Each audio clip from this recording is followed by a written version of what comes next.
Good morning student, welcome to physics class. ये video Hindi medium वाले बच्चों के लिए है और कल हम जो हैं वो दर्पण समीकरण पढ़ चुके थे और दर्पण समीकरण के साथ साथ हमने दर्पण की आवर्धन क्षमता का भी अध्ययन कर लिया था। और जो दर्पण की आवर्धन क्षमता निकल के आई थी वो निकल के आई थी m बराबर -k v/u। इसको हम थोड़ा सा और मॉडिफाई, थोड़ा सा और आसान कर सकते हैं। किताब में इसके डायरेक्ट फॉर्मूले लिखे हुए हैं, लेकिन मैं आपको ड्राइव करके बता देता हूं। जैसे ये देखिए, दर्पण समीकरण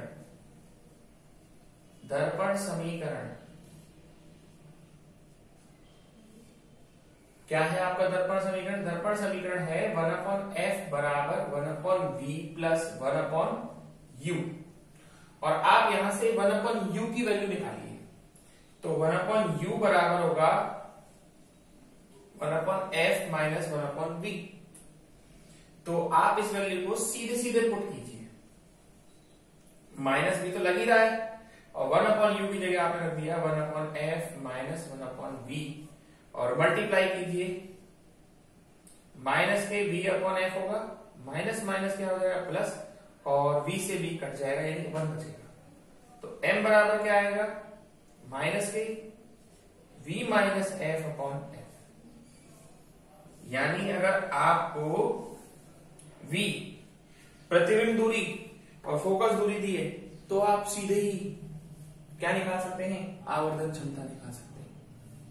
और थोड़ा सा भी कर सकते हैं। आप कहेंगे सर जरूरी है 1/u की वैल्यू रखें, चाहे तो हम v की भी तो रख सकते हैं। बिल्कुल रख सकते हैं।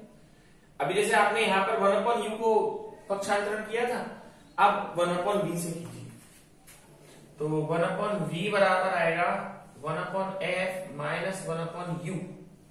ठीक है, और 1/v बराबर हो जाएगा, एलसीएम ले लीजिएगा इसका, f u और u माइनस f। तो v बराबर हो जाएगा f u/u माइनस f। और इस v का मान इसमें रख दीजिएगा, m बराबर माइनस आएगा ही आएगा f u माइनस f, और नीचे क्या लगा हुआ है u, और u से u कैंसिल, तो m बराबर आ जाएगा माइनस के f/u माइनस f। ठीक है, ये थोड़ा सा और मॉडिफाई किया गया है। इसमें क्या है, इस तरह के जो समीकरण है इनमें अगर आपको v और f दे देगा तो आप सीधे आवर्धन क्षमता निकाल सकते हैं, और अगर आपको u और f दे देगा तो भी आप सीधे आवर्धन क्षमता निकाल सकते हैं। थोड़ा सा और इसको मॉडिफाई किया गया है। अब बात आती है दर्पण के, अब आपकी बात आती है दर्पण के उपयोग क्या क्या है।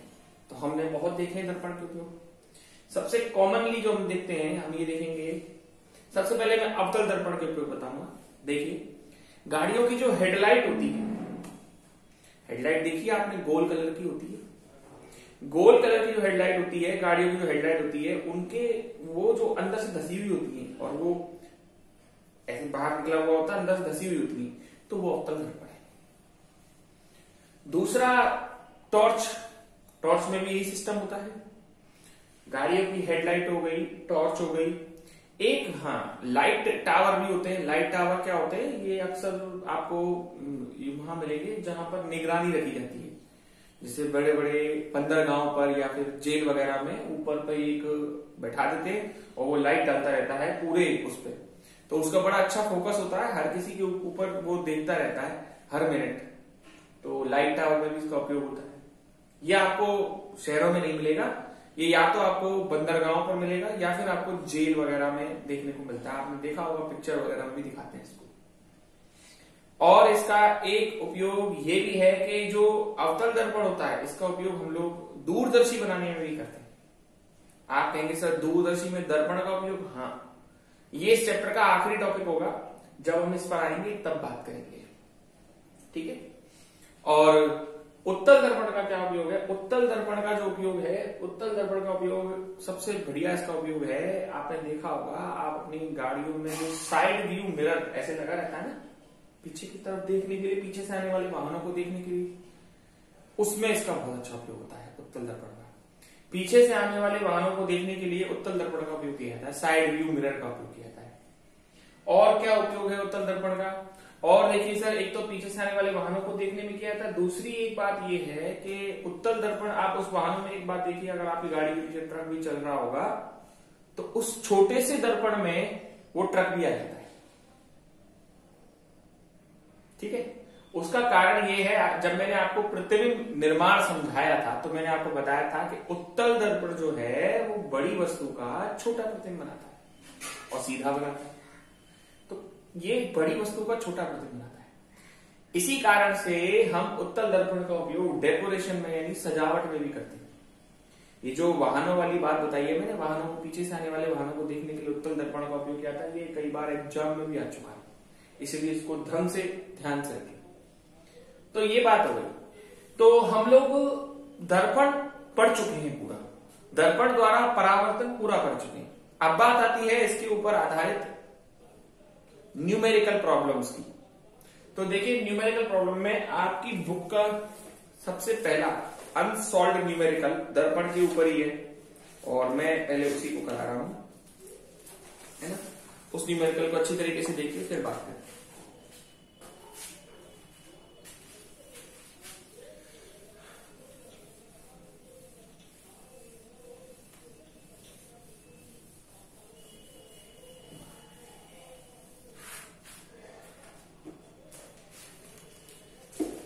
देखिए, पहला क्वेश्चन है और वो ये है कि एक 24 सेंटीमीटर फोकस दूरी वाले अवतल दर्पण के सामने 36 सेंटीमीटर दूरी पर रखे बिंब के प्रतिबिंब की दूरी ज्ञात करो। मैं लिख देता हूं क्वेश्चन।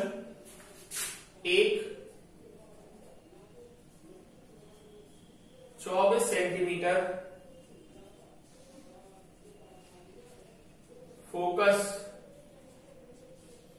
दूरी वाले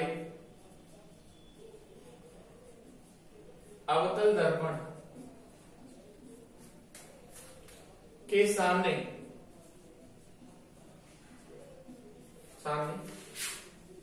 36 सेंटीमीटर दूरी पर रखे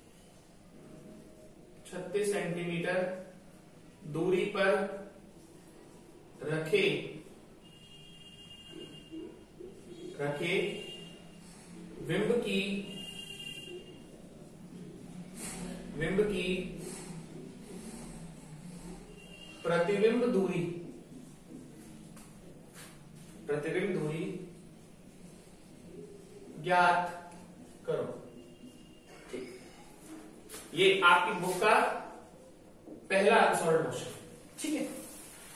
अब आपको इसमें देखिए, आपको बिंब दूरी यू कितनी दी है? नहीं, बिंब दूरी, हाँ ये सबसे पहले फोकस दूरी 24 सेंटीमीटर, एफ है आपका 24 सेंटीमीटर, और अवतल दर्पण के सामने 36 सेंटीमीटर दूरी पर रखे बिंब का प्रतिबिंब, तो यू दिया है आपको 36 सेंटीमीटर।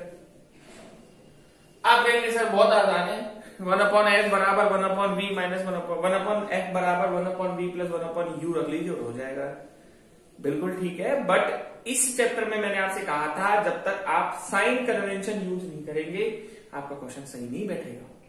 तो साइन कन्वेंशन उपयोग करने के लिए सबसे पहली बात तो फोकस दूरी जो है वो अवतल दर्पण की ऋणात्मक होती है, माइनस, और कोई भी वस्तु दर्पण के आगे रखी जाती है तो यू भी आपका कैसा आएगा? नेगेटिव। यू तो हमेशा ही नेगेटिव आता है, मैंने आपको पहले भी कहा था। पर याद रखिए, अगर ये उत्तल दर्पण होता तो उसकी फोकस दूरी धनात्मक आती, चिन्ह परिपाटी से। बहुत ध्यान रखना है चिन्ह परिपाटी का, अगर चिन्ह परिपाटी का ध्यान नहीं रखोगे तो सही क्वेश्चन भी गलत हो जाएगा। इन क्वेश्चनों में ज्यादा कैलकुलेशन नहीं होती है, ज्यादा गणना नहीं होती है, केवल और केवल चिन्ह परिपाटी का ही ढंग से ध्यान रखना पड़ता है। आप रखें इसको, आप दर्पण समीकरण,